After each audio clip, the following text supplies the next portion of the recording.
Սիրելի երիտասարդներ, Ամերիկայի իմ համալսարանում ես մի կարևոր միտք սովորեցի։ Պետության բյուջեն պարզապես թվերի հավաքածու չէ։ Այն նախ եւ առաջ բարոյական փաստաթուղթ է եւ ցույց է տալիս, թե իրականում ում մասին է մտածում երկրի իշխանությունը։ Այսօր մեր երկիրը ղեկավարում է մի մարդ, ում համար ավելի կարևոր է պարգևավճարներ բաժանելը ինքն իրեն ու իր համար աշխատող պերաշկի ուտող իդիոտներին, քան մեր երիտասարդներին հնարավորություն տալը, որ նրանք անվճար սովորեն համալսարանում, անկախ ծնողների ֆինանսական վիճակից։ Ես հասկանում եմ ձեզանից շատերին, ես ինքս անցել եմ բազմաթիվ դժվարությունների միջով, առաջ եմ գնացել, պայքարել եմ, ապավինել եմ միայն սեփական ուժերից,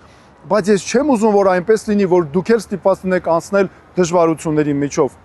Ես երբեք չեմ ընդունի, որ Հայաստանում երիտասարդի ապագան որոշվի ոչ թե նրա գիտելիքով ու կարողությունով, այլ ծնողի դրամապանակով։